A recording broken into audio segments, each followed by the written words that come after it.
So I welcome you all here today to this amazing presentation that we are having, given by Tricia Cokes. And I will tell you a little bit about Tricia in just a moment.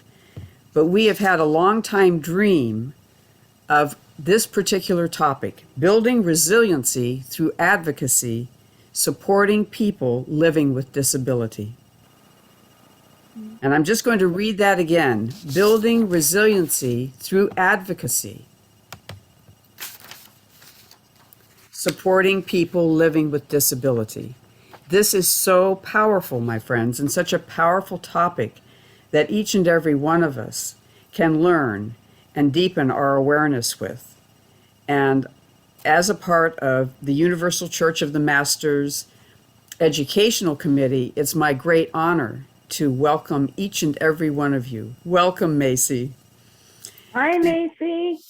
Hi. And each and every one of us can be a part of the education programs at the UCM Educational Committee, and we have them on the second Tuesday and sometimes on the fourth Tuesday of the month from 6 to 8 p.m. And they are also recorded so that you can get access to those recordings anytime you wish. Just go to the UCM website and we will have them posted there on our YouTube channel. And because of that, it is such an incredible honor to welcome Tricia Cokes, because in this time of disruption and hardship, we need to come together in a compassionate, understanding, and loving way. We will explore with Tricia how to see people for who they are, above and beyond the devices they may use for independent living. And this is very important, seeing the people not as a disability, but the people as a person living with a disability.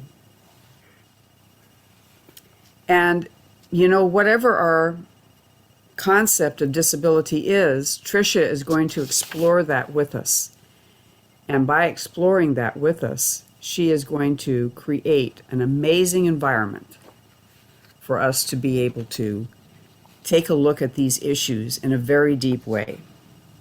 Tricia brings a wealth of personal and professional experience to this timely and vital topic. She is a longtime board member for the Silicon Valley Independent Living Center and an advisory committee member for the Transportation, Mobility, and Accessibility Committee, and a member of the Voting Accessibility Advisory Committee. So she has been working with transportation advocacy for people living with disabilities. She's worked with the center, the Silicon Valley Independent Living Center, and she's worked with the Voting Accessibility Advisory Committee. She has been a longtime advocate, even living in the midst of maybe challenges that she has faced. She has reached out her energy and support to advocate for others and making our community a more kind, compassionate, and accessible place for all people to realize their full potential.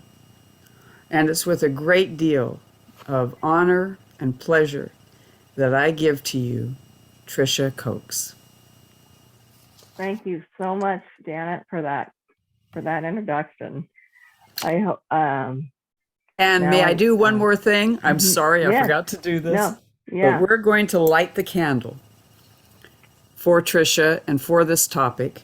And we got this green candle with all kinds of lively colors in this heart. And this origami heart was folded with love and the thoughtfulness in every fold. And we're going to do this for green, for healing, for new growth. And actually, Janet, if I can add, Yes. Cerebral Palsy Awareness Month. Thank you. Was March. All March. So that's perfect. I just remembered that.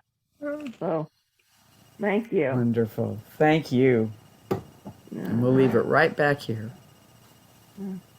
Well, thank you everybody for coming tonight. I think you'll all have a really good time, and be educational, and I'm sure you, a lot of you know some things already, knowing me, as long as you have. But I'd like to start out with a question to all of us, and that is, what does advocacy mean to you, as a whole,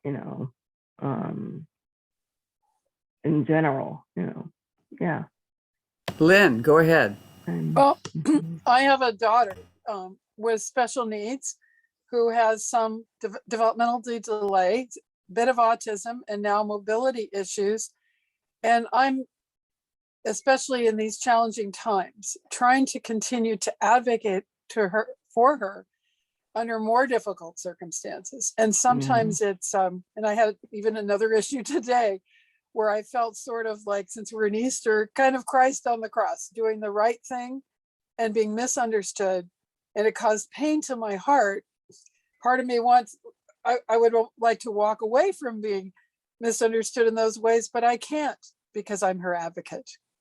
So that's kind of what my life is like. I've grown a lot through knowing her and seeing what she's taught me in terms of the many wonderful ways there are to be a dignified human being and the joy she can convey. But it is, it's a journey. When I was pregnant with her, I had a dream. I experienced a lot of nausea, and I was in a state where they gave a medication they don't give here. And later on, I had a dream that I saw the Catholic statue called the Pieta, where Mary holds Jesus and he's been crucified. I'm thinking in these terms because of Easter. And I saw that the left side of Jesus's body had been sort of chipped away. So when I woke up and told of my dream, a couple we were staying with, a couple days later, the woman rushed in with the newspaper and she said, "You don't know, but the night you were dreaming this, a man broke into the Vatican with a hammer and he went to the statue of Jesus and chipped away the stone," which made me think it was a pretty important and emblematic dream. But I think that feeling of holding your child through life who suffers disabilities linked me maybe in a mystical Christian sense to say to Mary's journey. And it's a journey I'm feeling right now a lot before Easter. Yeah. Well, thank you for being your daughter's advocate. I know my mom and dad were huge advocates for me growing up. That's the beginning of when I started learning what advocacy was, and then they taught me how to advocate for myself once I was, older. So that's huge. That's huge. And you're saying daughter, those words have great meaning to me, that you thank me today. Thank you. And your daughter will go far because of what you're doing. And she knows you're doing it with her. In her childlike way, she'll say, "Thank you for everything, Mother." Everything. Yeah. That she says. Yeah. Anybody else have any ideas or want to say anything? Yeah. So advocacy to Dottie and I is speaking for people who can't speak for themselves. When my mom was in the hospital, I let the nurses and the doctors know that I was her advocate, and that there would be somebody there that would be watching, and there'd be somebody there that that even if she's incapacitated in any way, somebody's here that can speak for her and can and tell her, so it's kind of like, don't you guys, she isn't just somebody that's just laying there. She's got somebody here that's working on her side. Yeah. Most definitely. In fact, you hit the nail on the head as to my definition of advocacy was to speak up for people who are for some reason unable to speak for for themselves. Right. So Thank you. that's great. That's great. It's important. What's that? Anybody? Somebody? Okay. It's Okay. important that Yeah. Oh, it makes all the difference. Makes all the difference. When somebody has issues that they need heard, who do you think how do I put this? Janet, maybe you can help me because you've seen my my thing. Who are some of the people you can bring those issues to? Yeah, so I think we were talking about, Tricia, who are the I mean, people I'm that can be advocates, and who are the people that we would advocate with? Yes. Oh, advocate with. Yeah. So so first we can start out with who can be an advocate. And the answer is really anybody and everybody. And you can advocate for whatever's needed and whatever you may need. I think everybody advocates for themselves every day without even knowing they're advocating, really. For me, it's more prevalent because because of my disability, I'm on lots of boards and committees and everything else that Janet was mentioning to speak for people who have a really hard time speaking for themselves on, maybe their issues, maybe housing or getting a ramp put someplace so they can get in and out of a building. Just lots of different issues. Has anybody here ever advocated for something or someone before? Okay, Trish, you That, know that my wants to speak up or put in the chat. Connie, go ahead. Trish, Connie, go ahead. you know this story, Trish. I've told Trish more than once. I've got CP as well. And I only in the last few years started using a walker. And I live in a small town in Washington. And there in the mass transit, I got word that they were going to change the way that people were going to be paying for the mass transit. And I realized having been there, doing that myself on a daily basis, that the way that they were going to change it, the way they were being paid, was going to really mess things up for people who have disabilities and their ability to be able to use the mass transit. So they had a city meeting, and I found it a week ahead, and I spent a week organizing a small, short bullet list of points. And it was actually a real privilege, and I'm going to get choked up, to be able to go to that meeting. And several other people who had disabilities were getting up and talking to this board of directors of the bus transit thing. And they were trying to say stuff. And I finally got up and I went through my bullet points, and I covered a whole bunch of stuff. And the board listened to me, and I went, wow. And they agreed with all my points, and they made the changes that needed to be changed for all the ways that they needed to change the way that people were be able to pay for the bus. And they listened to me. And then it was so cool. I was walking away with my walker and walking in front of a handicapped lady, and obviously had some mental disabilities as well. And I'll never forget, she looked at me and she had such a look. She said, "Thank you, you said it all." And And I realized it was such a privilege to be able to stand up and somebody who doesn't have a mental disability, although my body's kind of funky, pretty funky anyway, to be able to understand where these people are and to be able to talk and be the in between, to make a difference, to help the board understood what they need. Anyway, they listened and it all worked out wonderfully well. So anyway, that was a major thing. So, and then I also have been through quite a bit in my life, and I find myself giving resource.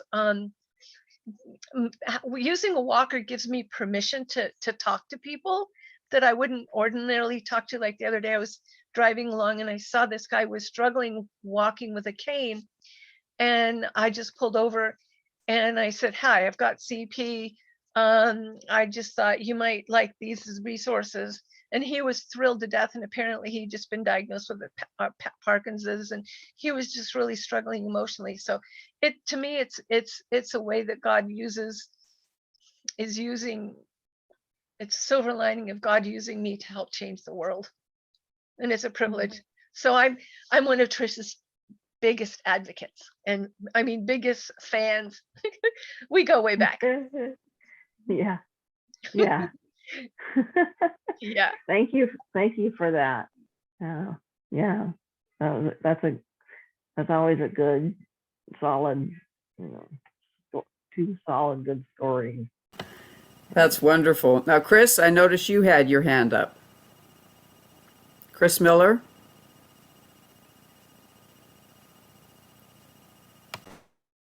Maybe. Okay. My advocacy has been for fathers going through divorce, but that's not the physical. I have a severe back injury of the L5-S1, which has had me disabled, and having a disability without an obvious indicator for others to see can create awkward situations. And at times when, my back has not been so bad, it has allowed me to step in and explain to others why one person with disabilities was having problems and issues. I've been an advocate to support Lynn and her daughter, Vanessa, at the group home and at the autism center, and during discussions of transportation issues, one of which was on the news and big thing about, I guess, not sure if it was the transportation issues where people with disabilities were being put on buses and kind of left there for extremely long times due to a lack of awareness on the part of the drivers in the system. And so it seems like a small way, but I do find myself interjecting myself in between at times when somebody's being pushed around, mistreated, or I guess you might say even bullied, to try and bring understanding to the situation.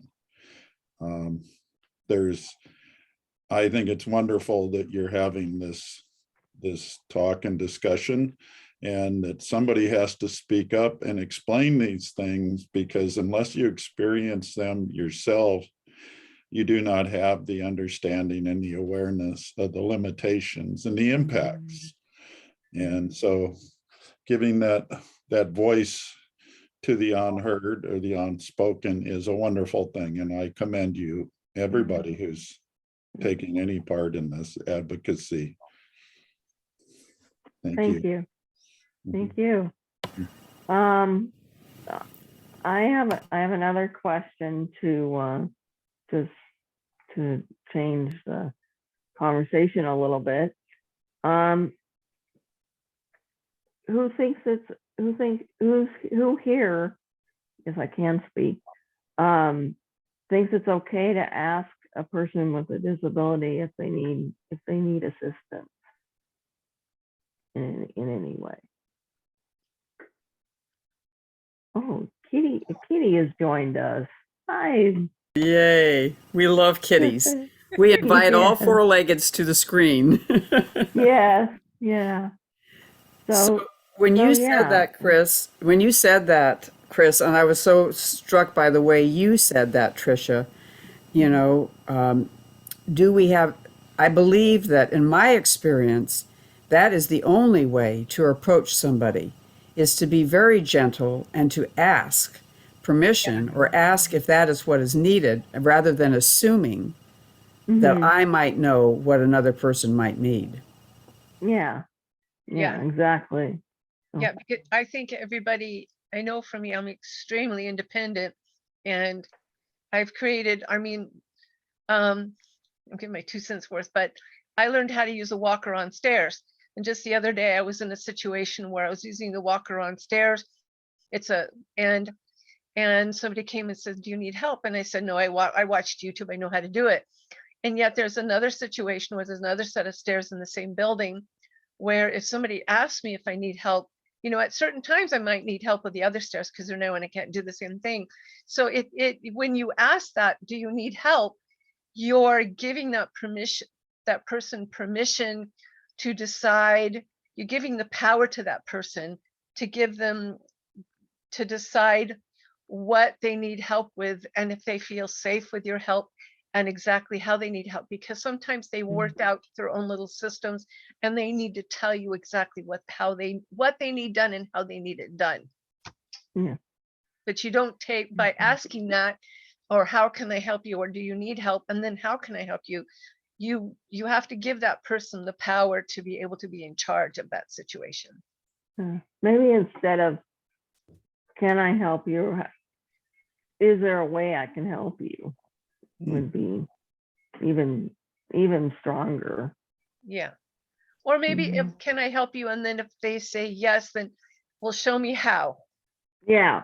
Mm-hmm. You know, because then they can communicate, because they may not feel comfortable with some of the ways that you think that if you're an able-bodied person, you're not in their shoes and they have a unique way that they feel comfortable with you helping them. And maybe they have problems with personal space and they need to be sure they don't feel comfortable with you invading their space at that moment. So, and other times Right. they can instruct you exactly how to help. Right, Trish? Right. Right. Tricia, would it be preferable to ask, would you like help versus would you need help? It seems like maybe need implies they might need it versus would you like it? Is there a preference one way or the other? Yeah. Yeah. You could asking if you'd like help would be is a good one too. Either, I think either way works. Definitely. It's a little different. It's a little different, and I think yeah, because "Do you need help?" might say to somebody that you're kind of thinking you're assuming it. Yeah. If I might add, my own experience is I was rebuffed one time by a gentleman on one of my men's teams was rebuffed, and later on they explained to me, they said, well, other people heard you asking, and so they suggested that if you're quiet about it, so it's a private thing, they felt exposed to the crowd, that they were vulnerable, and they were also just getting used to their condition and weren't all, how would you say it, finely tuned and all the ins and outs of it. But they were correct that there was other people around that they said that they would ask if they felt it, but and maybe it was an independent masculine man who was feeling vulnerable and was not used to it. So yeah, there is nuances there. So any advice you have in that? be That's appreciated. that's a good that's a good question. Yeah, I mean, if people want to be asked quietly, if there's a big crowd, then definitely they ought to get that. They deserve that privacy. Yeah. For me, I'll be honest. I've had my disability all my life. So, well, I'm not going to announce to the whole crowd. It doesn't matter to me if somebody else hears that I may need some assistance. You know, I'm taking care of myself in that moment at all times, but in that moment, I'm thinking about something that I need help getting done, whether it's holding my chair while I transfer, whether it's tying my shoe, because it's hard for me to bend down that far and tie my shoe, especially my left foot. It has, my left side has more difficulties than my right. So it all depends on the person. Well, It and really does. I also think it depends on, like Trish, you said you've had your disability your entire life. I think there's a when somebody's been able-bodied and then all of a sudden starts dealing with a disability, there's a real grieving process and the real life adjustment. And there's an embarrassment and a sense of shame that can come across them. And so therefore they're in the process of learning, okay, how do I adjust to my new normal? And so therefore I see what he was saying, that in a crowded situation, if you ask that person if they need help, it can come across like I'm shaming you because you're not able, and that person, but if you talk to that person privately, you're giving them that space to, I really care about you. You decide what you need right now, and I understand. I'm going to support you individually, rather than, you know, and it's a different kind of situation. Am I right, Christopher? Yes, exactly. And with COVID, it makes it more difficult because Yeah. how do you respect somebody's social distancing in private space and be able to communicate with them loudly enough for them to hear without other people overhearing? Yeah. It's again, it goes back to what a person is comfortable with. Usually, I mean, I would think if somebody is not comfortable with a lot of people hearing this, they may talk to the person that's with them or talk to a person that's next to them quietly. I mean, whereas I don't boom out that yes, I need assistance.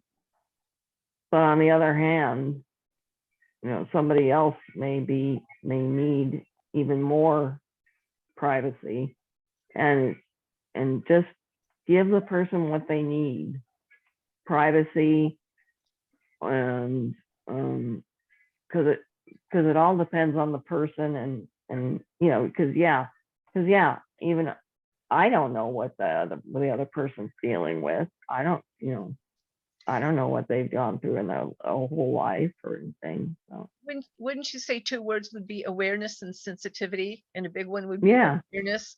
You know, being included, where's this person at, what, and also, I mean, watch for body language and awareness, and then being real sensitive to their body language, what's going on. Because I could see, Christopher, some of these guys who are just like dealing with a prosthetic, like, no, I can do it myself, you know, and then they trip 50 times down the way, and then, you know, they're going to break an arm, and you're going, ah, you know. So anyway. I love the way you use those words, Connie, you know, sensitivity and awareness, kind of situational awareness, you know, Yes, what exactly. situation are we in, Yeah. and what can we do in our capacity to make this just between us and the person we're trying to support. Yeah. It's like parenting, whether you're a helicopter parent dawdling over the kid or whether you allow them to do it themselves and make their own mistakes. You know, Yeah, It is a delicate balance. yeah, I don't think there's yeah. a perfect It answer, is. but It is. It is. Yeah. But I'll say myself personally, if I'm not in public, um, dealing with a big heavy door or a door that's heavy for some reason, I certainly don't mind somebody coming up and like holding the door for me at all. I thank them a couple times, 2 or 3 times, and tell them have a nice day. They do the same. And so, but others don't want help with the door. So you can that's another situation you can ask about if you see somebody struggling and first ask, I guess. First ask. Yeah, that's the best move. Then yeah. So, I'm really happy to be here tonight. Yeah, I'm And- glad to see you. And I kind of have a different perspective a little bit on this. I've had a back problem since 21 years ago. And I walk with a walker as well. But I remember a time when males would open the doors, hold open the doors for females. Mhm. And that kind of gentleness Yeah. is not in our society that much today. And so when people see me walking with a walker, a lot of times I'm gonna get a male wanting to open up a door for me. And of course I'm very appreciative and thank you, have a nice day. But it also, I don't, for me, it doesn't call up my disability. It just calls up appreciativeness and the fact that someone is respecting me. And so, and then there's other times when, the doors are way too heavy and I can't handle them. And I do need help. And then of course I'll let someone help me. So yeah. So, but yeah, I'm fairly independent and I like to do as much stuff for myself as I can. Yeah, me too. And but I know, I see where everyone is coming from. I agree with it. But I also look at it from that perspective as well, because I miss the old culture of when males respected females and held the doors open. To me, that's just so gentle. And our younger males don't know that. Yeah, I'm always on that piggybacking on that, I'm always impressed with when younger boys even come to open the door. And then I was also going to add one thing to that. If no one is helping with the door and you do need help, don't be afraid to ask Yeah. for help Mm. in any situation, whether it's a door or getting something out of your car, taking something to your car, and the grocery stores. If you need help around the stores with a cart, they're there to help you. They're there to help you. So I learned that like 30 years ago. That they're supposed, if somebody needs assistance in a store, they're supposed to provide it. So Mhm. don't be afraid to ask. And you might I call ahead of time. I agree entirely. I think that the younger generation may seem they are more distracted due to the phones they're always distracted by that. Yeah. So there's an extra layer of distractions. You need to affirm your needs better than you used to in the past. Mm-hmm. Yeah. Mm-hmm. And I think like with the store situation, sometimes there's a store that I go to and I used to go to keep COVID safe. I used to get up and be there at 7 o'clock in the morning, is early. And everybody knew that I was there and so the whole staff, I mean, the whole clerks and stuff, they worked it out. I'd get 2 to 3 full carts of stuff from my mom and I, and they knew that when I would, anyway, I worked out a system with the management and the staff there, so they knew me. And so creating that relationship with the people who you're going to interact with, like at the stores and stuff, so they already know your needs ahead of time, because they have to juggle things as well in their stores. And so if they know your needs ahead of time, you can call and say, hey, I'm going to go shopping at this time. I'm going to need a clerk. So you're working in that they want to help you, and it empowers them to be able to help you by having them aware of who you are and what you need and when you need it. Right, Trish? Right. Yeah, right, exactly. That helps immensely, I'm facilitates sure. Yeah. There are times when, I just end up going into Yeah. say a Target, for example, and you're supposed to go in, you go in, I talk to the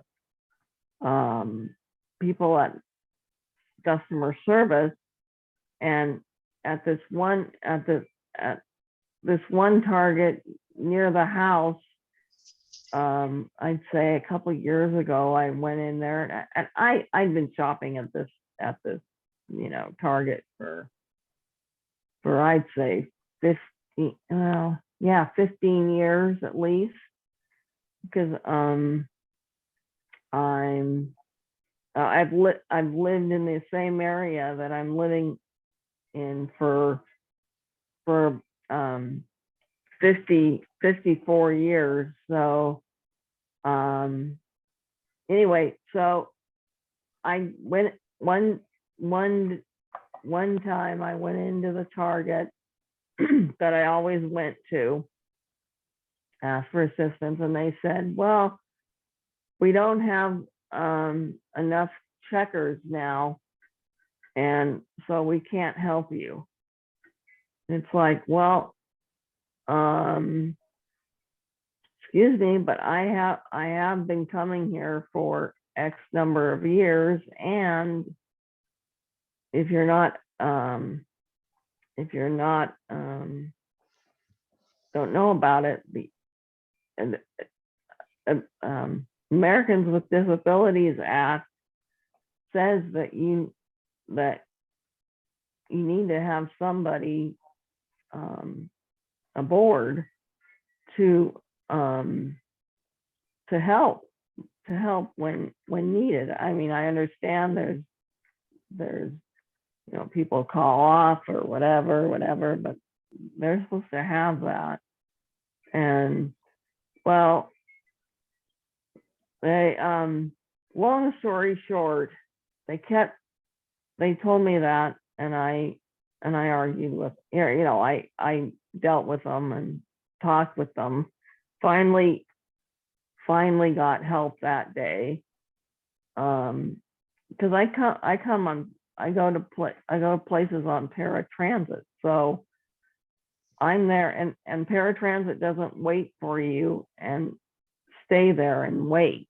So I was there anyway. So it's like, okay, well, I'm here, I'm in front of you, and I'm,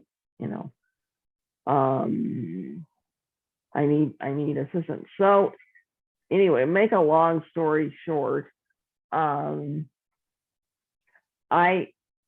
gave me help that time, and then I was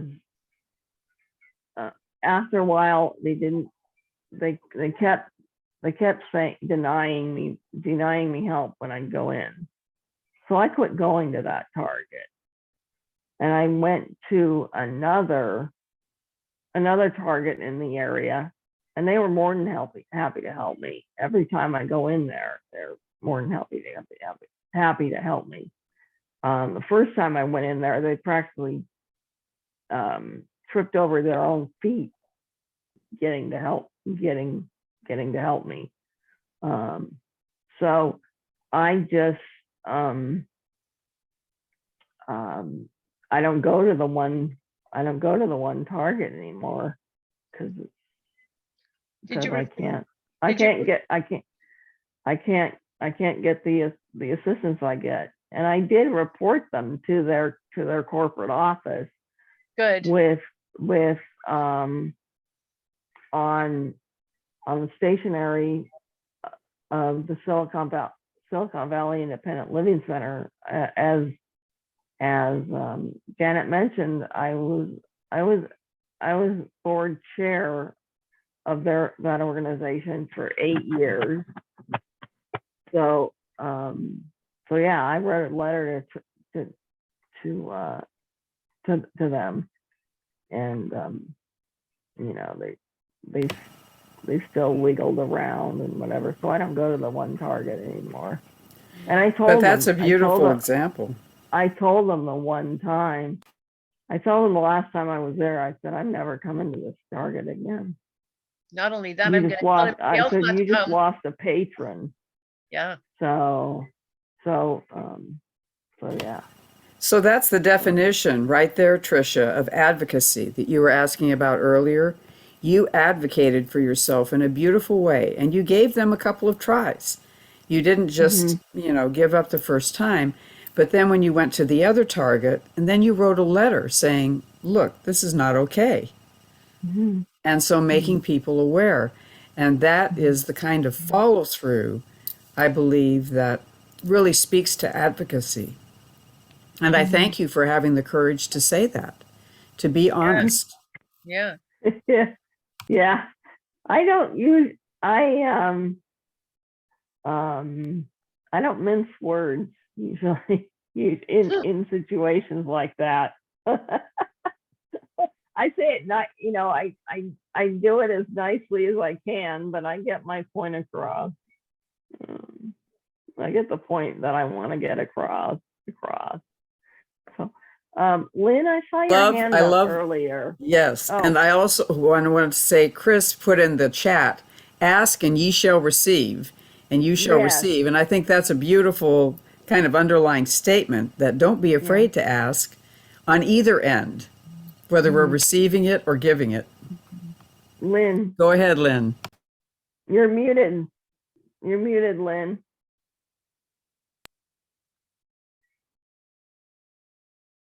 You're muted. Mute. Okay. Can you hear me? Okay.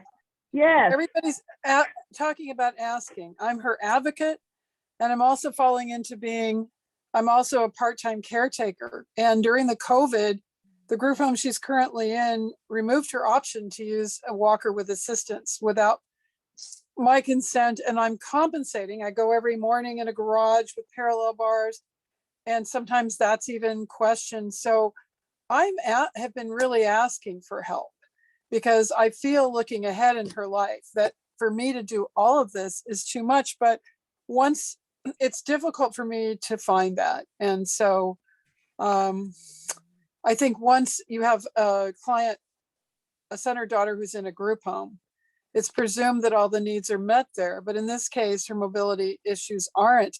And I'm finding it difficult. And it's not that I don't want help, and I'm not totally open to help, but I'm really not sure where to receive it, to find individual volunteers or people reasonably paid. I'm finding it quite challenging. I got people from Kaiser to come, that my doctor recommended physical therapists, and they came out and they said, but the group home won't do those exercises. So I'm often between a rock and a hard place. And there are many other good points about the group home, but to be in the advocate role, to be the only family member, to be in the in so many of these roles is hard without some, without help. And it's difficult to find it. It can be really frustrating. It can be really frustrating. It can be. Yeah. So that walking both as an advocate and as a person literally holding her up in life, it's a lot. It's a lot. Yeah. I see somebody's put something in the chat, Janet. What did they put? Yes, and I want to acknowledge and totally agree with this. COVID staffing issues makes it worse now. Oh, And yeah. it's just what Lynn mentioned and Chris brought up in the chat. It's very, very powerful to realize that in these COVID-19 times, we are really having to advocate in a much more powerful way, because there are not a lot of resources that used to be available when COVID wasn't affecting us. So that absolutely is true. And thank you for acknowledging that, both of you. Yeah. Sad reality. I mean, it's tough enough being human during normal times.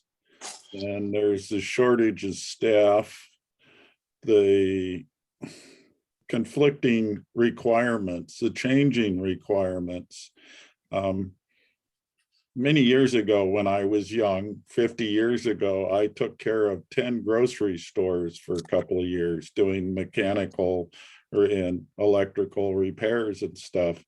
And I remember many a day working on the automatic doors going in and out of the stores, and people with special needs, wheelchairs, walkers, so the doors opening or closing too soon. The people not being clear of the door before it would start to shut. Then there was the ongoing issues about the store managers trying to utilize every bit of space and not leaving the aisles clear for people to pass, especially if there's somebody in a wheelchair or on a walker. This and the staffing, just the courtesies, I think, that were taught in earlier days 50 years ago are less common than they are nowadays. And I think we're in one of the worst areas where it's more of a rat race. People are in a hurry. They don't think to be as courteous as she mentioned about people opening the doors for others. I was raised, you'd open the door, the first one to the door would hold the door open for everybody, it would seem. And that custom has changed a lot. And it seems like there's immense, this is just the tip of the iceberg. I mean, these discussions, I can think of I could talk for hours probably about the things that I saw working in the grocery stores. And I know it's much worse. I remember being on top of an 18-foot ladder, changing a light fixture out and having somebody running their shopping cart into the ladder after the area was roped off because they could not be inconvenienced for 5 minutes. Why Oh, I no. the job. And Uh, being on top of this ladder and it shaking around, and the manager, and then being up high and watching the manager running across the store, and he was a ex-football player, and he just kind of scooped the person up, carried them away down 20 feet and put them down. And it's just the absurdity of the situations we find ourselves in, being a human, yeah, and yeah, simple things, shelves it's being too beyond, high up or too low. yeah, I had to get help trying to get distilled water for my breathing machine, and there wasn't any. And I asked the young man, and he said, well, and he looked and he bent way down low and reached and found two bottles of it, which I couldn't see because I couldn't bend over that far. But the human interaction element is much more crucial for people with disabilities. Yes. And that consciousness needs to be conveyed more. So I would ask, is there a way that I can help get this out to the general community? Is this something that we should be tickling to the newspapers during these times that it's more difficult for everybody, but particularly if you've got more limitations? It might be a great time to revisit that with the newspapers. And Guys, I hate to interrupt. I'm going to have to get off. So I will look forward to watching it online. And it's been wonderful seeing you all. God bless you. And Thank you, Connie. Thank you so you. much for thank joining you, us. Connie, for joining us. Okay, thank you. I gotta go. Bye. Bye-bye. Yeah, So yeah. Tricia, So, take us through some of the languaging that oh, we should yes. be using. Yeah, yeah. I was gonna get to that. I was trying to figure out how to get to that. There's been a number of words that have been used to describe people with disabilities. These that I've written down are probably are not the only ones. These are ones I have remembered throughout my life. Some are acceptable, and some are not, and some are definitely not. I don't think they ever were acceptable. So first I can go through the ones that are not acceptable, if that sounds good to everyone. Okay.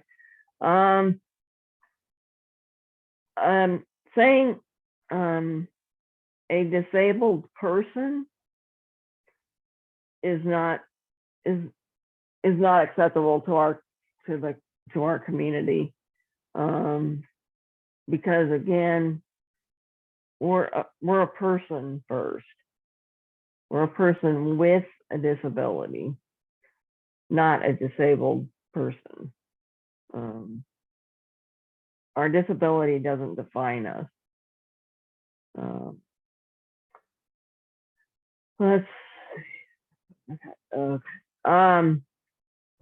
Lame is not a good term.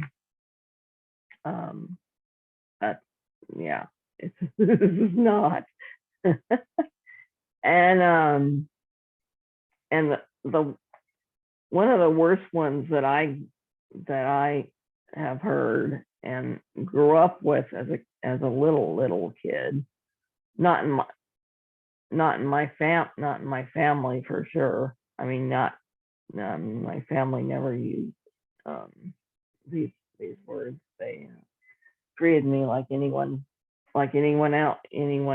My parents were parents of 5 daughters, and I'm the fifth. I'm the fifth of the 5. So they kind of had the thing down by the time I came along. They so they they treated me like anyone else, any of my sisters. And now, granted, I did need different. I had different needs, or I had some of the same needs, but also different needs than they did. And they took care of those as well beautifully, I must say.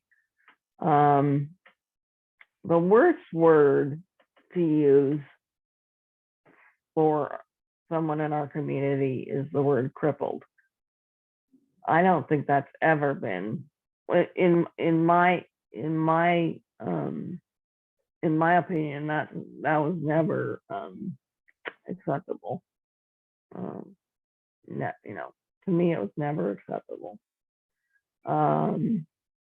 Now, let's get to the words that. Oh, okay. Words that are acceptable. Let's see.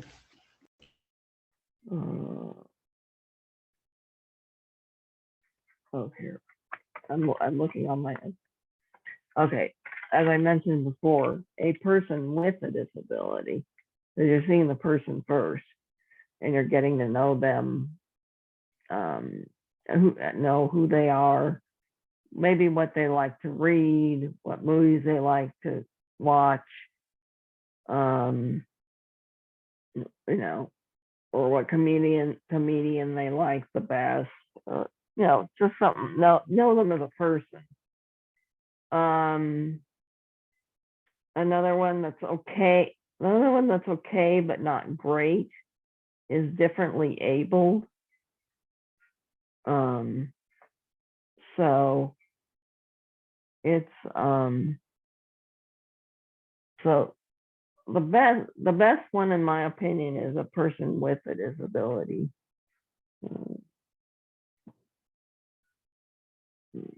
Yeah.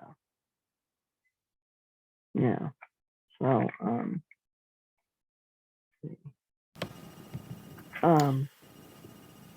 So and is it, go ahead. oh, Patricia. go ahead. I was just going to say that what I hear you saying so powerfully is that a person with a disability is the person first, and then living with a disability, which is something that we may be able to support and help with, but get to know them as a person first. And that way we make that human connection, person to person. And, differently abled people is still labeling them as a differently abled person. Where when you say person with a disability, they're still a whole person. Yeah. They just happen to have something more to deal, or something different to deal with in life, through life, than someone else. Yeah. I was gonna say, Janet went through all my boards and committees I was on, and I told a couple personal stories, and some people have told personal stories. Janet, maybe now would be good to maybe read one of the poems you were read some of the poems you were telling me about this afternoon. Absolutely, I'd be glad to. So there was an amazing gentleman that I met through this poetry therapy workshop called Poetic Medicine. Or may I just interrupt one thing? Absolutely. Take it away, Trish. No, you're doing this, my friend. Yeah, Yeah, okay. Are there any questions that come up for anybody about anything that we've talked about tonight? We've been talking about tonight, or anything that comes to mind because of what we've talked about tonight? Yes, yes. Tricia, you have mentioned a few words, and I recall in the past having seen a list of words and phrasings and which ones were preferable, which ones were not. And I cannot recall that source. I'm wondering if the class notes afterwards might include anything you have on that maybe Janet could get to us even after the class to the participants to increase our awareness that we can share Sure. with the world. Sure. Yeah, sure, absolutely. I actually, when I was writing the speech, I didn't go on any website to see the differences, the good words versus the not good phrases or whatever.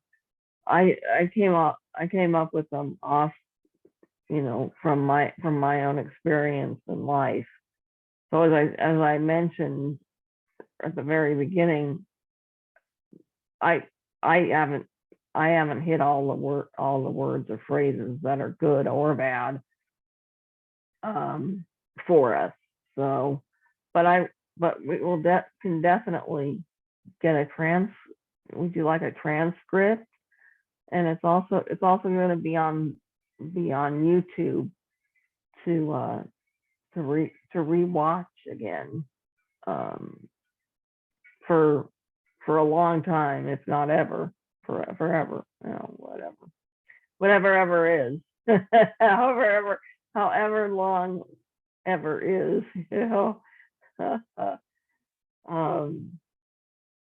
is that good, or would you like something more?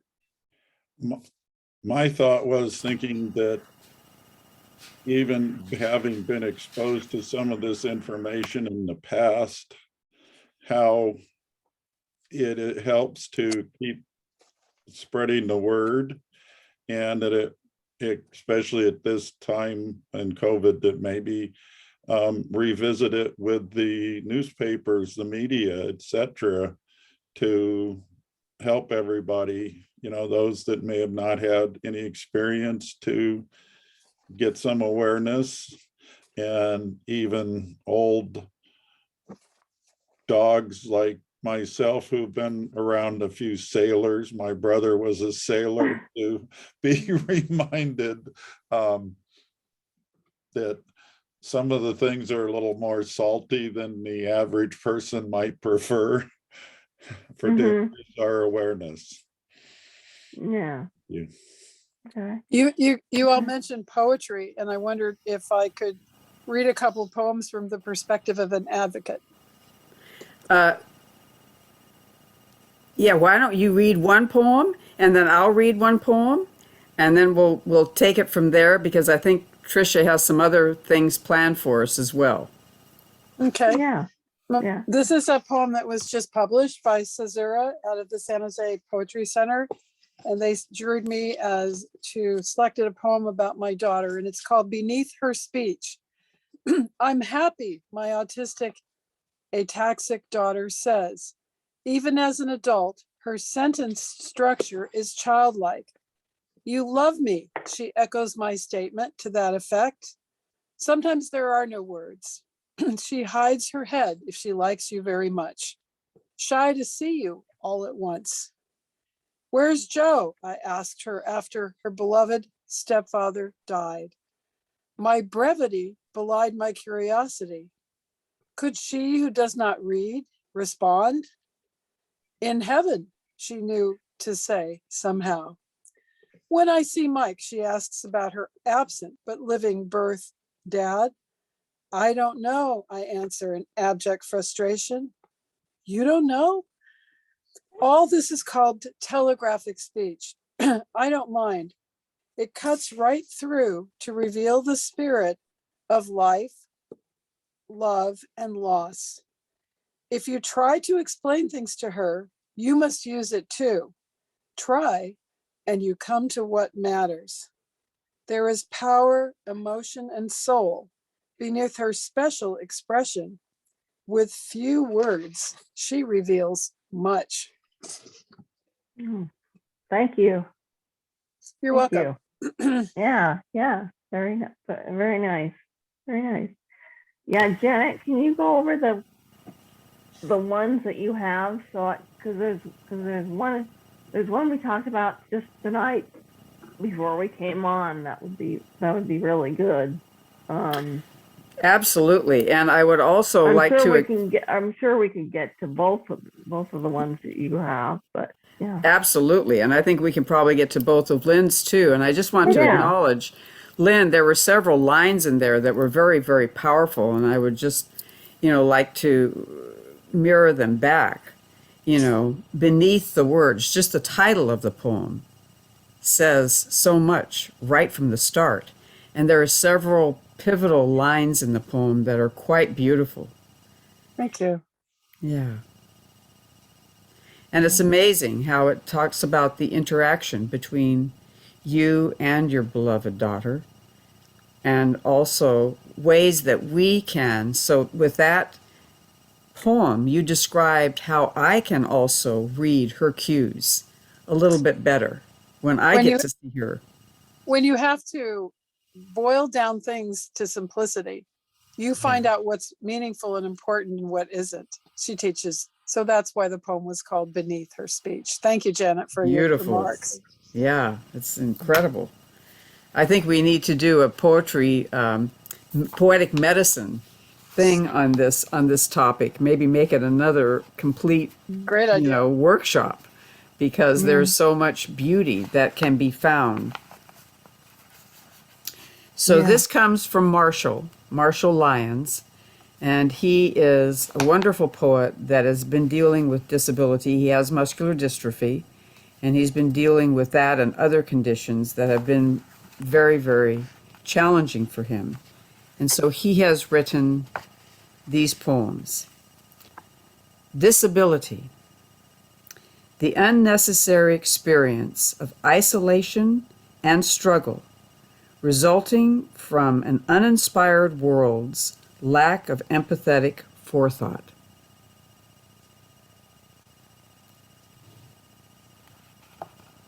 Mm-hmm. And that's from Marshall. And then he has another one called ableism. Yeah. Can you read that one now? I sure will. Okay. Thank you. Ableism.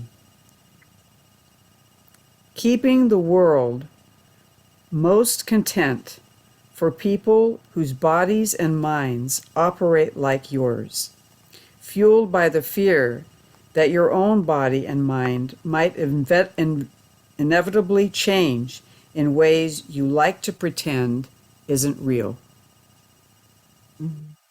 Wow. I know. Wow.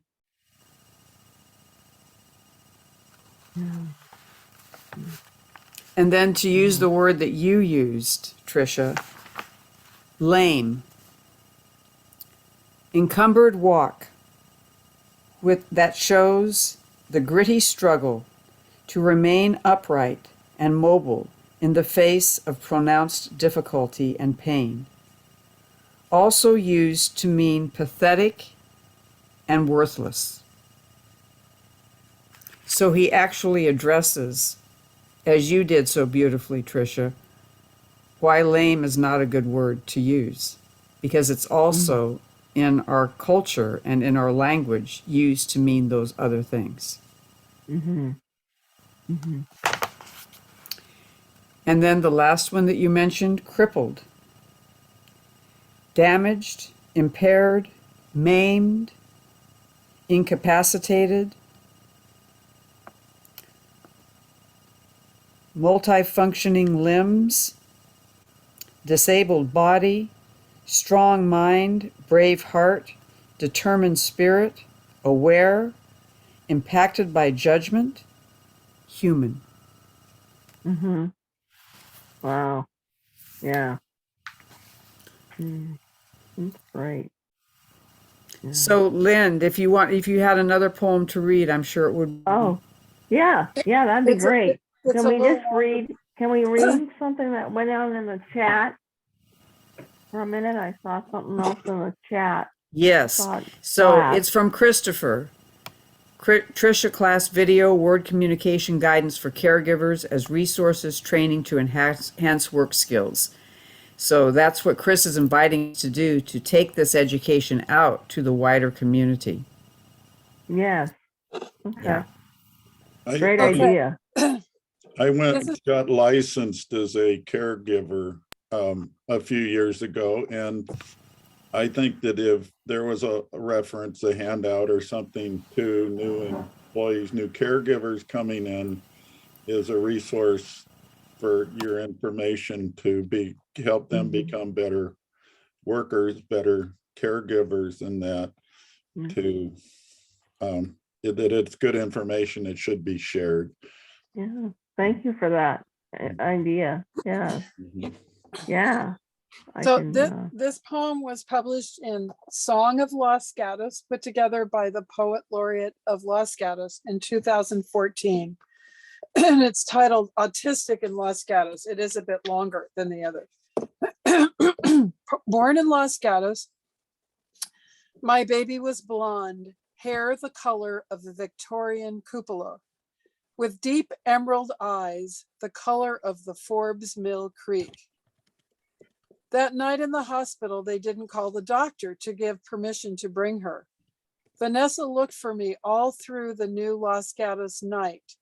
At home later, she left, said mama at 5 months, until her finger was torn on a floor heater at the county hospital. All we had for medical. Her young father couldn't hold a job, shook doors, had trouble spelling. Crying there on a papoose board, she looked to me for comfort, like a feral Los Gatos kitten, mewing for her mother. Can you give her something to relax? I asked, sealing her fate, making her autistic. With no anesthesiologist present, they gave her a dose away from me. Later, I heard, this baby's respiration is depressed. They ran around. A stimulant shot brought her back, but at home she cried, fell to her head, making red bruises like Los Gatos fuchsias, blooming at the school where her little sister now ran free, while she sat back, unable to speak. She is autistic, the psychologist said. Then her father and I split apart. The rate of divorce for young parents of such a child, 81%, they said. He rented a house in East Los Gatos under a shade tree. My other daughter fled to him, away from being pushed at night by her autistic sister, who tore up the flashcards Megan carried in a little purse to teach her big sister to read. By now, I lived with a kind older husband on the border of Los Gatos in San Jose. I worried about my other child left to raise herself. At Old Town, affluent families shopped. Soccer moms sported van stickers boasting, my daughter made the honor roll and such. Autistic in Los Gatos, my firstborn child lived for Miss Piggy, a visit with her daddy. When he didn't come, she banged her head and bit her arm. Behavior that had embarrassed her sister. Each day was a twister. At 14, Vanessa found her first group home. Started in Los Gatos, where 3 mothers, one Jewish, one Catholic, one Protestant, had seen the need. I helped too. Today, she lives with the same 6 girls, one Black, one Asian, one Hispanic, 2 others white. I like to have her come home with me, since her supportive stepfather passed away, and her gifted sister, a graduate teacher, still is fleeing. Vanessa is all I have, even though she is autistic in Los Gatos. Oh. Thank you. Thank you for that. You're welcome. Yeah. Yeah. That is a beautiful description of the caregiver's role, the balancing, the constant you know, rearranging of your life to make safe places. And I've actually seen you do that, Lynn, You have with Vanessa in a beautiful way, and I want to acknowledge over that. decades, Janet, and I was at the beginning more escapist and now quite dedicated. Thank you. Mm-hmm. I'm gonna one of my favorite songs. I'm gonna read a quote from it. It's from Lady Gaga. I'm saying, she said it best. I'm not, and this is what one of the lines in the song is. It's the song is "Born This Way," and it says, "I'm on the right track, baby. I was born this way." So, however you are when you're born, that's what you're supposed to be. That's right. That's what you're supposed to be in this world. Go through the world however you are, exactly how you are. Meet people and teach people and have people teach you, and yeah. So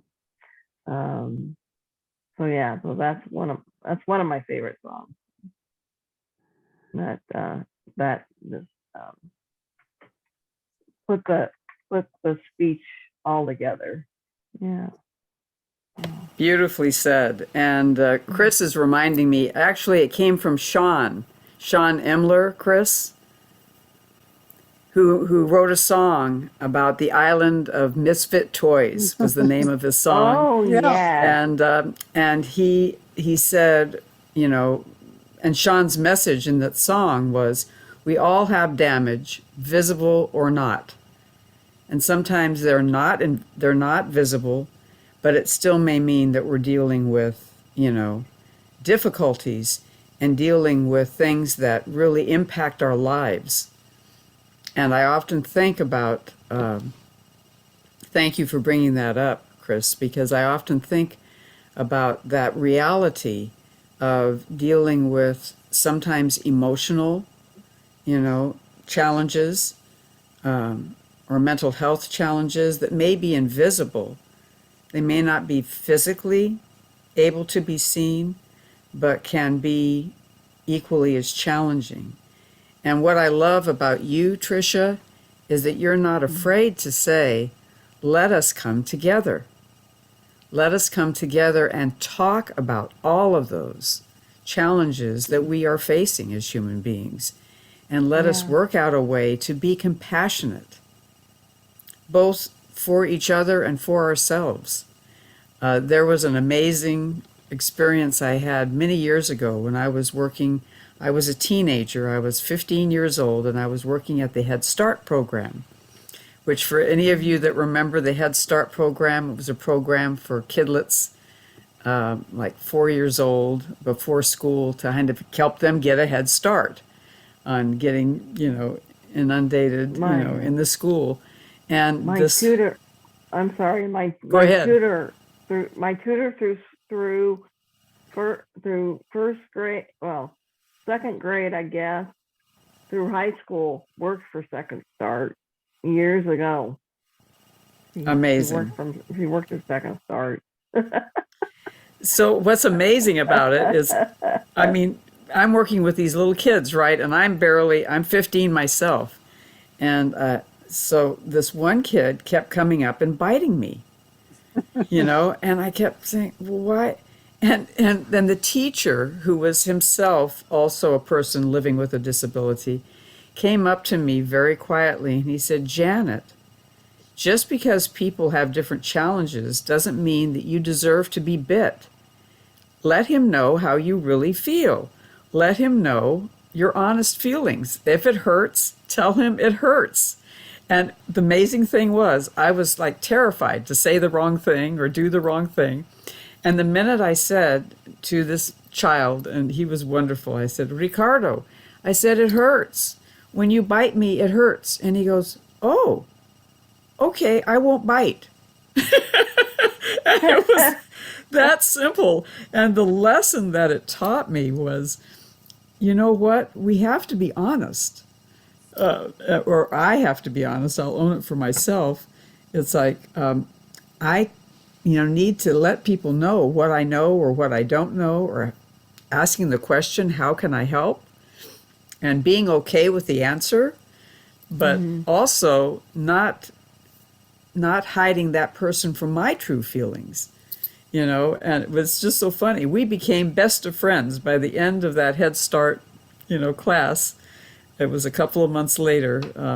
He and I were just so connected. And I think the key thing that you're talking about, Tricia, is being gently honest, advocating for our needs when we need them, and also being honest, and then, stating, what it is that we need.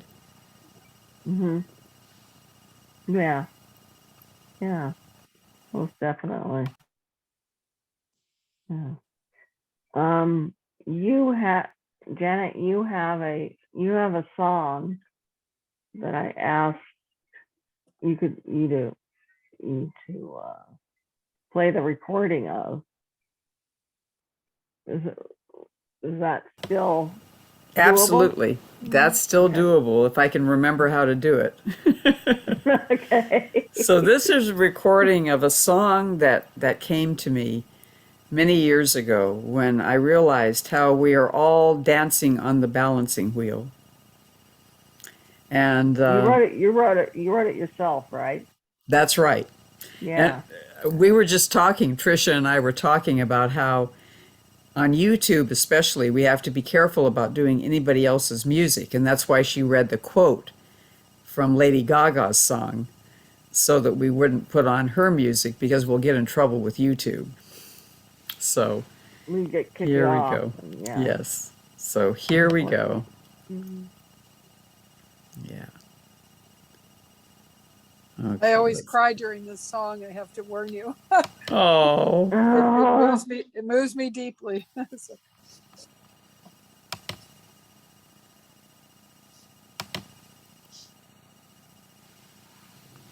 if you're singing the balancing wheel, that is. Yes. Oh Can my. everyone hear it? Can everyone hear it? No, No. Can't hear it? no. No. Okay. Okay. Okay, let me figure out what I have to do. Hold on. But Yeah, no one's hearing it, honey. Yeah, Let me your stop the volume's share. at halfway, so Pardon?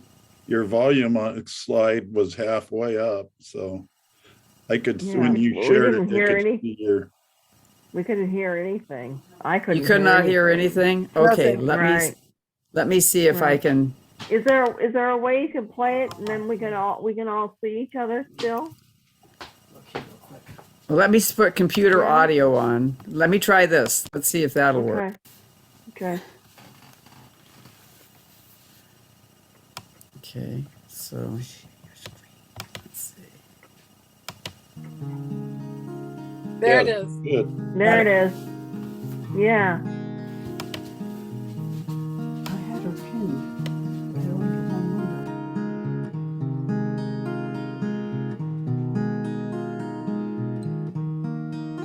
Between the darkness and the light,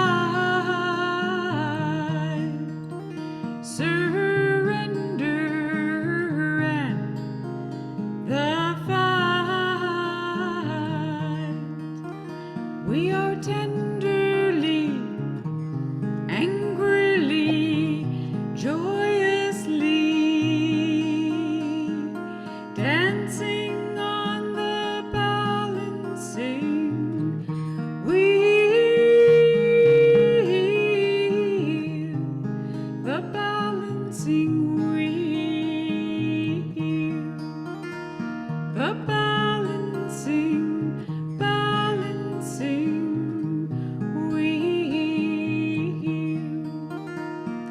the moments between dawn and night. We paint with passion, with delight. We are tenderly, angrily, joyously dancing on the balancing wheel, the balancing wheel, the balancing wheel. And here are the hands that join the circle.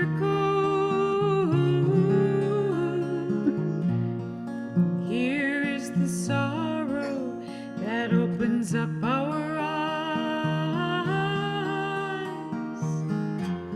And here is the hope that builds the beginning.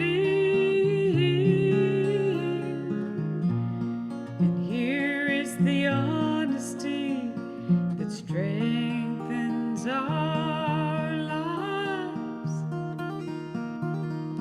Like footprints left in the sand, washed by tide to another land. We are tenderly, angrily, joyously dancing on the balancing wheel, the balancing wheel, the balancing wheel. All the moments between birth and death, we linger on every breath. We are tenderly, angrily, joyously, lovingly, silently,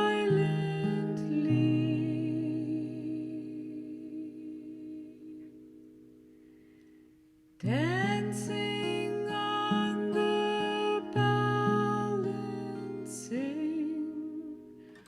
wheel,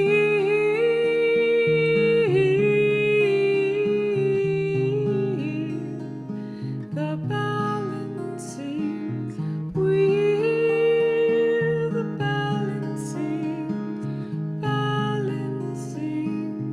dancing on the balancing wheel.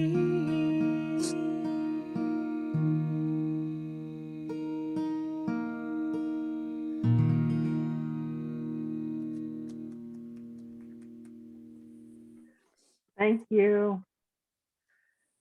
That is the work of a gifted artist, and it has been recorded. And I hope she will make her recordings available to all of us. I have it, and it never ceases to touch my heart. Yeah. Perfect. Thank you. It was my honor. Thank you for asking me, Tricia. Yeah. Yeah. For Can sure. you say who the performer is? Janet Childs. It's me.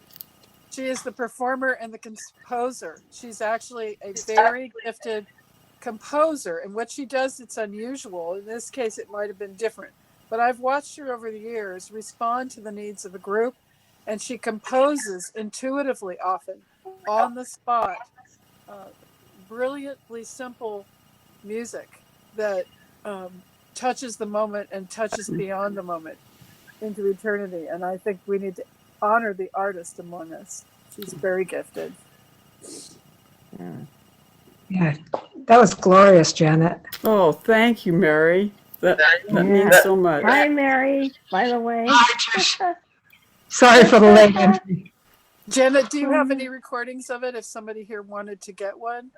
Or Yes, I mean, I think I can just have Corey send it to anyone that would like it, I think.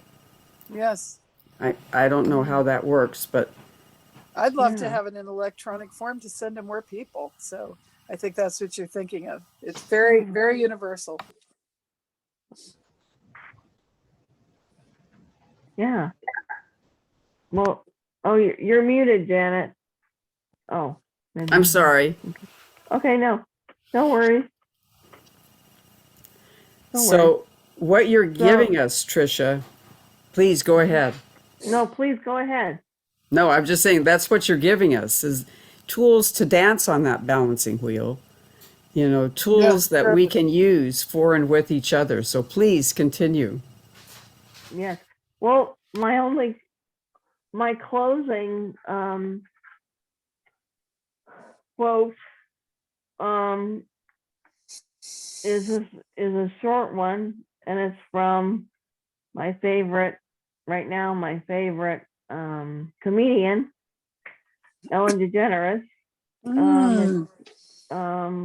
A long time and for a long time ago, she used to say, always at the ending, be kind to one another and just help each other. Well, that's the end of hers. And I was just gonna add, help when you ask if someone needs help. That's okay. And you know, but you may ask someone else for help at some point. Just live life as well as you can, and be happy, and life will bring you, hopefully will bring you joy and fulfillment and growth.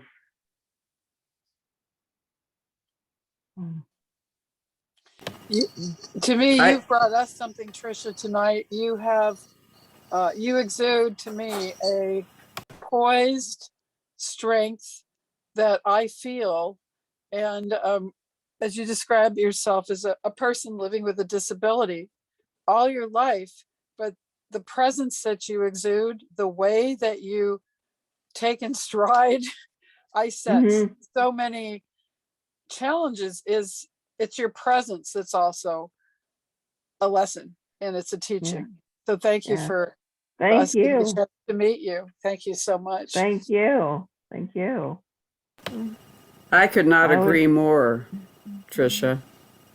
I mean, that is the gift. You beam out radiance. You beam out groundedness. And like you said, being kind. And bringing that forth to our world that so desperately needs it. Right. You give that amazing gift of yourself to the community, to people facing disability, but also to each and every one of us. You have empowered and enabled us to be the best people we can be. Thank you. Thank you. Glad to do it. I got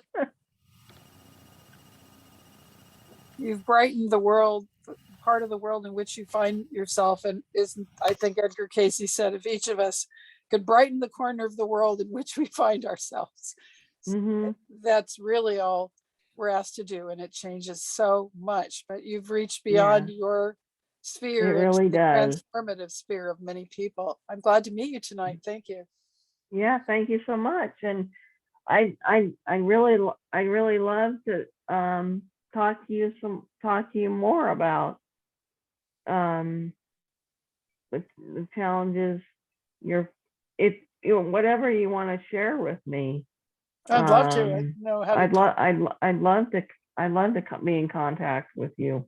Well, I'll So find maybe out how. through Janet, we can set that up somehow through Janet offline. Do you have an email that you share online, or should I wait till later? Yeah, Janet has it, and Great. and I'll give Janet permission to share it with you. Thank you. Or phone. Yeah. Phone would be great. Thank you so much. Phone also. Wonderful. I'd be open to that too. That's an answer for me for today to prayer. What a nice evening you brought to us, Janet. Yeah.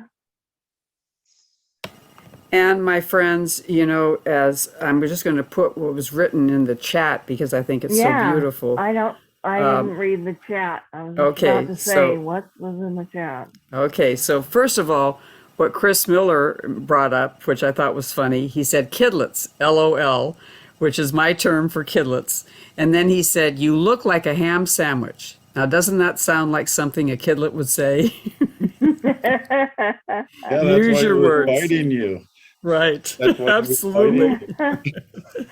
And then also from Chris, Tricia can help the world be kind by sharing understanding. And that's what you've done with us and for us today, my dear friend.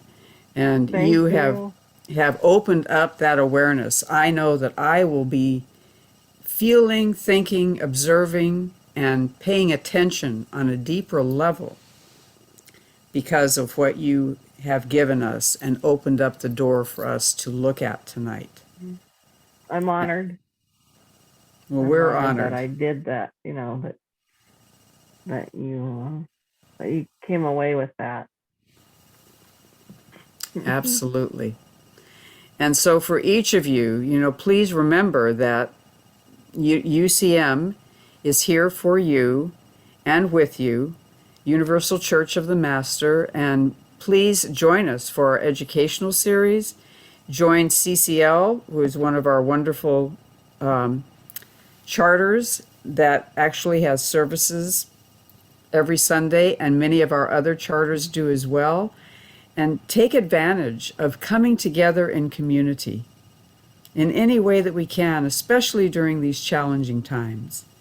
And if you feel so moved to make a donation to the Universal Church of the Master, it's a nonprofit organization, we would so appreciate that to continue our outreach into the world and into the community.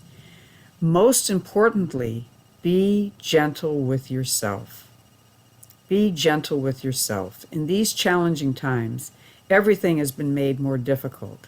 And all of your courage in being willing to come to this night tonight and to explore the dimensions of disability and how we can build resiliency speaks to your kind heart, speaks to your ability to hold open your heart even during difficult times. As one of my physicians said so beautifully, he said, sometimes it's hard to keep our heart open in hell. What helps us do that is being able to come together and share our war stories and share what we want our hearts to bring to the world. And Tricia, that's what you gave us tonight. Now, would anyone else like to share any thought, any response to Tricia, anything at all before we leave tonight? Please feel free to share that. In the chat or whatever, or yeah. Thank you, Tricia. It was a very wonderful evening. It was nice to meet you, and thank you for sharing with us. I hope you share more with the world at this time. Your understanding helps us to be aware so that we can be kind to one another. Thank you. Yeah, You're and welcome. Thank you. Tricia, for your input and for your, for sharing your knowledge and your, and your love for humanity. Thank you. Yeah, you're welcome. Thank you. Thank you for coming. Welcome. So, Good night, everyone. you all be very gentle with yourself and do something fun and life affirming that has absolutely no socially redeeming value whatsoever, just to spoil yourself for Yay. being Thank you, willing to Jim. have the courage to come. Thank you. Bye. Thank you so much. Yeah.